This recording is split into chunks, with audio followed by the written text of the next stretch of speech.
एक तरफ United Nations में दस्तावेज लेकर जाकर कहते हो कि संस्थागत रूप से पाकिस्तान शामिल है, और दूसरी तरफ at the start of the operation Pakistan को बताते हो। एक मुल्क का बयान बता दीजिए आप जिसमें उन्होंने कहा हो कि पाकिस्तान संस्थागत रूप से आतंकवाद में शामिल है। तो सिर्फ इनकी नीतियां हैं खुद की छवि को चमकाने की और अपनी राजनीतिक सत्ता की भूख मिटाने की। इनका देश इनके लिए प्रथम नहीं है, इनके लिए प्रधानमंत्री की छवि प्रथम है। आशुतोष जी, चाइना पर हम कितना भरोसा कर सकते हैं? मैं बार बार इस बात को कह रहा हूं कि China is a civilisational country, India is a civilisational country. हमारा और चीन का इतिहास 4000-5000 साल पुराना इतिहास है। हम अपस्टार्ट की तरीके से बिहेव नहीं करते, इसलिए और अमेरिकन जिनका इतिहास अभी 250 साल पुराना है, उनकी कोई संस्कृति नहीं, उनका कोई अपना सिविलाइजेशन नहीं। इस संदर्भ में कहता हूं कि भारत को पाकिस्तान चाइना के साथ अपने रिश्ते बेहतर करने चाहिए। पर सारे नेता तो कह रहे ट्रंप को गाली दो, एडवर्सरी कैसे नहीं मानेंगे? राहुल जी भी कहते हैं कि गाली दो ट्रंप को खड़ा होके। देश के अंदर की पॉलिटिक्स तो तय होती है ना, सरकार के साथ खड़े होना है या अलग होना है इस मुद्दे पर। जब भारत की विदेश नीति का प्रश्न आएगा, जब पाकिस्तान के सामने खड़े होने का प्रश्न आएगा, जब अमेरिका चीन के सामने खड़ा होने का प्रश्न आएगा, तो 140 करोड़ भारतीय नरेंद्र मोदी के पीछे खड़ा होगा। अगर इसमें कोई पॉलिटिक्स खड़े होने में ट्रंप को गाली देना शामिल है या ट्रंप को गाली देना शामिल नहीं है? क्या बोल रही है? A few moments later. तो चलिए शुरू करते हैं। पूरी दुनिया ये देख रही है कि भारत कहां खड़ा हुआ है। मुझे एक बात बताइए आप कि जो जीएसपी का इन्होंने कहा जनरलाइज सिस्टम ऑफ प्रेफरेंस से अमेरिका ने बाहर किया, कितने आइटम? 1000 आइटम। 70 के दशक से हम ड्यूटी फ्री एक्सपोर्ट करते थे अमेरिका को। बात तो सही है। जब प्रधानमंत्री जी ट्रंप से गले मिले उसके एक दिन पहले उन्होंने प्रेस कॉन्फ्रेंस ली, सरकार ने ट्रंप की। ठीक है। पहली ट्रंप की सरकार ने कि India and China are eating our lunch, और वो पेरिस कन्वेंशन से बाहर हो गए। हमारे नागरिकों को हाथों में हथकड़ियां और बेड़ियां लगाई, लेकिन ये मौन रहे क्योंकि इनको केमिस्ट्री दिख रही थी। यही नहीं, अभी और सुनिए। ये कह रहे थे कि देखिए प्रधानमंत्री जी कैसे शी जिनपिंग के साथ झूला झूलते हैं, देखिए प्रधानमंत्री जी ट्रंप से कैसे गले मिलते हैं। अरे केमिस्ट्री के पीछे जो भारत का मैथमेटिक्स था वो कहां सफल हुआ? आज ये पूरा देश आपसे पूछ रहा है, कहां लाकर खड़ा कर दिया हमको? ये गड़बड़ है बाबा। एक छोटा सा देश पाकिस्तान, और ये युद्ध होगा अंजना जी तो याद रखिएगा, ये सिंगल फ्रंट रीइंफोर्समेंट का युद्ध होगा। चाइना उसके पीछे खड़ा हुआ है। जितने आतंकी घटनाएं हमारी हो रही कश्मीर में, सारे वेपन, सारे ग्रेनेड्स चाइनीज मिल रहे हैं। तू समझा? हाँ। नहीं, तू समझा नहीं। आपको क्या लगता है कौन साथ देगा हमारा? क्या रशिया हमारे साथ है? गौरव जी, इसका एक छोटा सा जवाब दीजिए, फिर मैं मेहमानों के पास जाऊंगा। इक्विवेलेंस पे कहा पाकिस्तान मैं केवल इसीलिए मैंने पहला ही सवाल अभय दुबे जी यही पूछा था कि एक तरफ अगर कुआं एक तरफ खाई है तो एक तरफ अमेरिका एक तरफ चीन है। अब ये स्थिति हो गई है। ये चुप है। गौरव जी, इसका छोटा सा जवाब, फिर मैं मेहमानों के पास जाऊंगा। धन्यवाद। मैं दो बातें कहूंगा उत्तर में। सबसे पहले देखिए, जैसे ट्रंप कंफ्यूज्ड है वैसे कांग्रेस कंफ्यूज्ड है। और क्यों? देखिए, राहुल गांधी जी ने कहा कि हमारे देश को स्पष्टता से यह कहना चाहिए कि Donald Trump is a liar. हलवा है हमारा। और उसके बाद जब डोनाल्ड ट्रंप ने कहा भारत की अर्थव्यवस्था तो मरी हुई है, तो राहुल गांधी बोले ये भी ठीक कह रहे हैं। झूठ बोलो, बार बार झूठ बोलो। तो हमारे देश में कंफ्यूज्ड कमजोर कड़ी कौन है? कांग्रेस पार्टी है।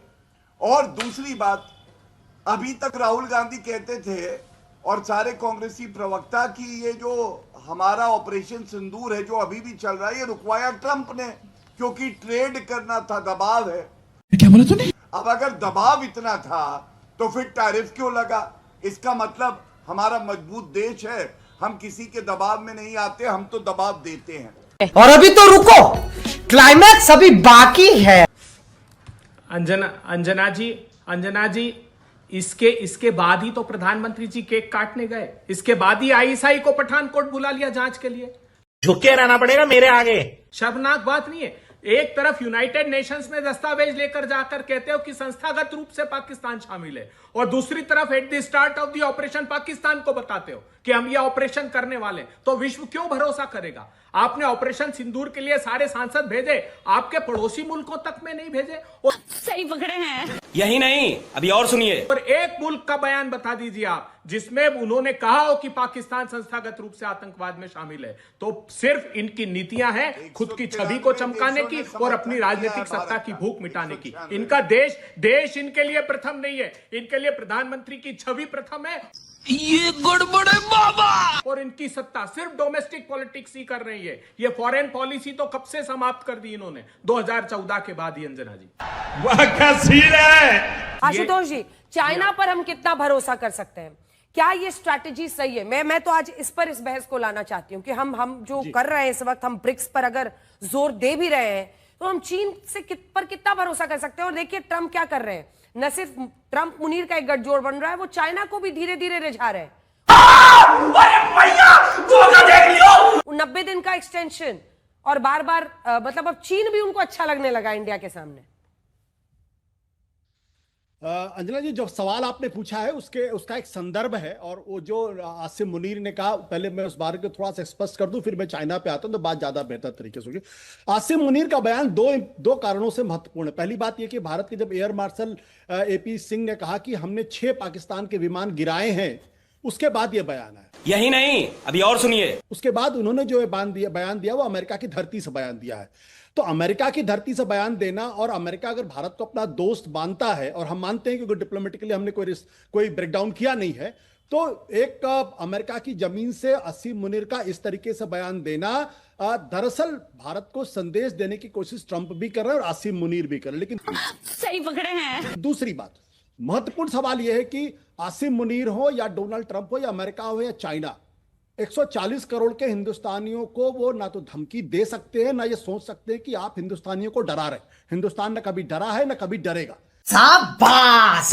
तीसरी बात, जहां तक महत्वपूर्ण सवाल इस बात को लेकर है जो उनके न्यूक्लियर डॉक्ट्रिन का प्रश्न है, तो पाकिस्तान की जो पूरी की पूरी न्यूक्लियर डॉक्ट्रिन है वो इंडिया सेंट्रिक है, और उसमें थोड़ी सी जो एम्बिग्यूटी थी वो 2024 में उन्हें क्लियर कर दी है। उनका कहना है कि हमारे पास नो फर्स्ट यूज, यानी हम पहले स्ट्राइक भी कर सकते हैं, जबकि भारत की स्टेटेड न्यूक्लियर पॉलिसी 2003 में जो के सुब्रमण्यम है, जो मौजूदा विदेश मंत्री उनके पिताजी थे, उन्होंने पहली बार स्टेट किया था भारत की नो फर्स्ट यूज पॉलिसी है। क्या बात है सर, क्या बात है सर, क्या बात, ये बात है। लेकिन राजनाथ सिंह ने और पर्रिकर ने, दोनों ने यह क्लियर किया था कि उसके बारे में जरूरत पड़ेगी तो हम सोचेंगे।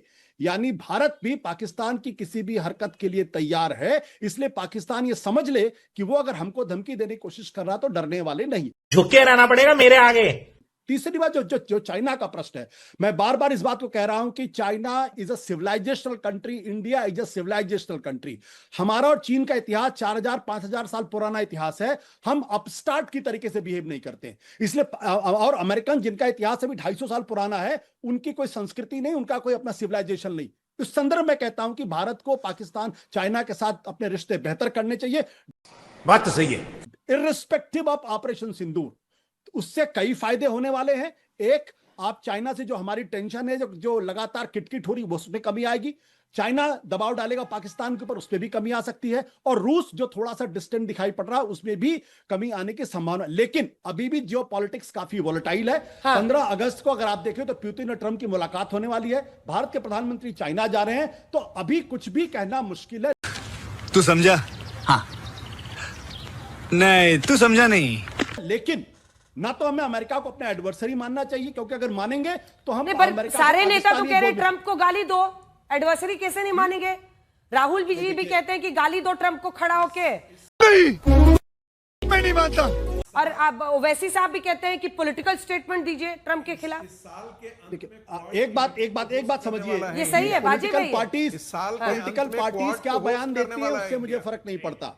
अरे देश के अंदर की पॉलिटिक्स तो तय होती है ना, सरकार के साथ खड़े होना है या अलग होना है इस मुद्दे पर। जब भारत की विदेश नीति का प्रश्न आएगा, जब पाकिस्तान के सामने खड़े होने का प्रश्न आएगा, जब अमेरिका चीन के सामने खड़ा होने का प्रश्न आएगा, तो 140 करोड़ भारतीय नरेंद्र मोदी के पीछे खड़ा होगा, इसमें कोई दो राय नहीं। शाबाश। अगर इसमें कोई पॉलिटिक्स होती है, खड़े होने में ट्रंप को गाली देना शामिल है या ट्रंप को गाली देना शामिल नहीं है? क्या बोल रही है? ट्रंप को गाली, देखिए ट्रंप को गाली देने का नहीं कहा, ट्रंप को अच्छा, किसी राष्ट्राध्यक्ष को लायर बोलना गाली नहीं है तो क्या है, शोभा है? कैसी बात करते हैं? Please wait. और यहाँ को गाली देने का प्रश्न नहीं है, लेकिन अगर दुनिया का कोई भी देश, कोई भी राष्ट्र भारत का और 140 करोड़ भारतीयों का अपमान करता है तो उसको जवाब दिया जाना चाहिए, और उसी भाषा में जवाब दिया जाना चाहिए। बात तो सही है।